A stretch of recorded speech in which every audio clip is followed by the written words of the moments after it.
गौर से देखें इन चेहरों को, इनके बीच की जिज्ञासा को।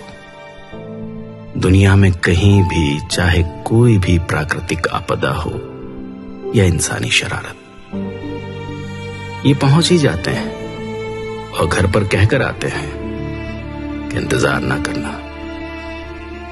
आप चाहे इन पर एतबार करें या ना करें, पर ये करेंगे, आपके लिए लड़ेंगे, आपकी मौत आपसे आगे होकर मरेंगे। इनको कोई फिक्र नहीं कि क्या सजा होगी, क्योंकि ये पता है क्या मानते हैं कि इसमें उसकी रजा होगी। कभी आतंकवादी, कभी बागी, लेकिन करे भी क्या, ये बगावत इनके खून में है। वो खून जिसने मिट्टी में गोलियां बोई थी, वो खून जो जलियांवाले बाग में दिखा था, वो खून जो सिर चढ़ा और 7 समंदर पार किताब में पिस्तौल बनकर पहुंचा, वो खून जिसने फांसी के फंदे को चूम कर गले लगाया, जिसने आरियों के नीचे भी अपने यकीन को नहीं छोड़ा। यकीन जो हंसते हुए तपती तवी पर बैठ गया, चांदनी चौक में शीश देकर चमकौर में तीरों की बारिश में भीगते हुए आकर खड़ा हुआ सरहंद की उस नींव पर,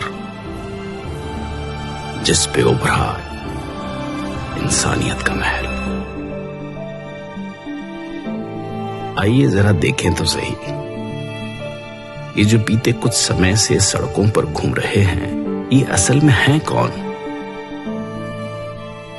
इन माताओं की इतनी कौन सी मजबूरी थी कि वो भी साथ चल पड़ी? ये मजबूरी इनके जागते ज़मीर की है, इनकी पवित्र कोख की है, जिनमें से दुनिया के तमाम योद्धाओं ने जन्म लिया। भला ये घर पर कैसे रह सकती थी? इन्हीं में से जन्मे थे आनंदपुर की धरती से सिर मांगने वाले और सिर देने वाले। इन्हीं में से जन्मे वो योद्धा जो पैदा तो अलग अलग गर्भ से हुए, लेकिन आखिर में अपनी सबसे प्यारी मां धरती की कोख में समा गए। ये वही हैं जो रक्षा करते हैं,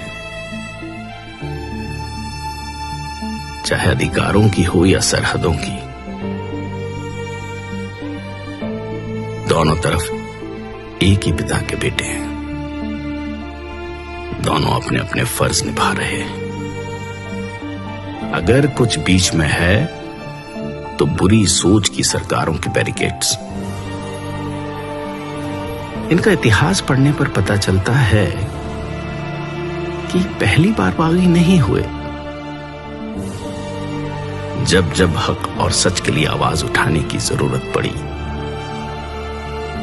ये सब अपनी अपनी जगह आगे आकर लड़े हैं। ये लोग जिनकी भाषा, पहरावा, त्योहार और संस्कृति तो अलग हो सकती है, लेकिन अंदर की आग एक ही है, एक अच्छे देश के निर्माण का सपना, जिनका सबसे पहला धर्म हो इंसानियत। ये वही है जो मौत को सामने देखकर हंस हंस कर जयकारे लगाते हैं।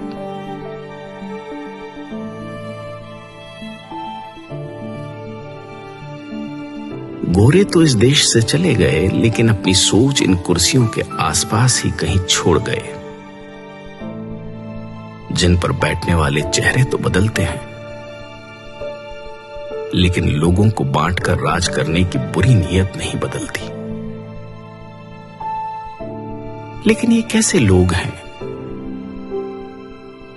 जो हर बार इस बंटवारे को गिरेबान से पकड़ लेते हैं? पानी के मसले पर बांटे हुए आज जमीन के मसले पर कंधे से कंधा मिलाकर लड़ रहे हैं। इनके माथे की लकीरों में तवारीख लिखी गई है। इन्हें सिर्फ झुर्रियां समझने की गलती ना कर लेना।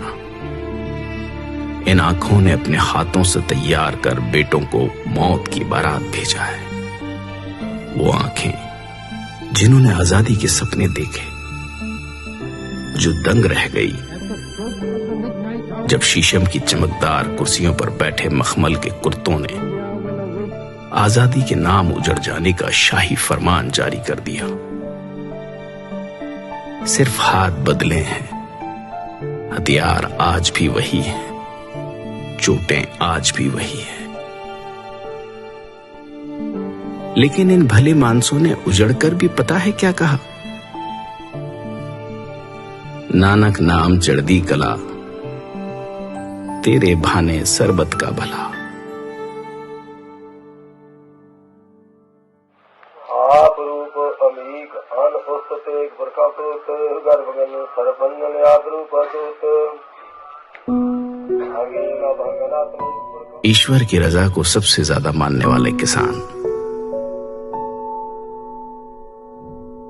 सब कुछ यही तो पाल रहे हैं।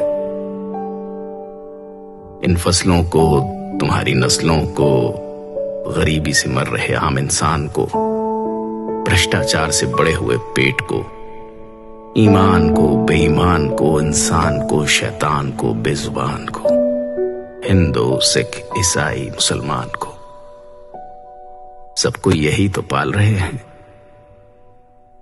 इसीलिए तो इन्हें अन्नदाता कहा जाता है। लेकिन अफसोस, आज जब यह अन्नदाता अपने वजूद के लिए सर्द रातों में घर परिवार छोड़कर सड़कों पर उतरा, तो ऊंची छतों वाले कमरों में हीटर ऑन कर गर्म रजाई में बैठकर लोग इनको आतंकवादी कह रहे हैं। अगर अपनी आजादी, इंसानियत और सबके भले की बात करना आतंकवादी होना है तो माफ कीजिएगा, पर कोशिश करना कि ऐसे आतंकवादी बन सके जो मारते हैं दिलों की नफरत को, ऊंच नीच के फर्क को, गरीब और अमीर के बीच के फासले को। और हां, मरने से याद आया, मौत केवल शरीरों की ही नहीं होती। शीशे के सामने खड़े होकर आंखों में आंखें डालकर देखिएगा, कहीं अंदर कुछ मरा तो नहीं हुआ।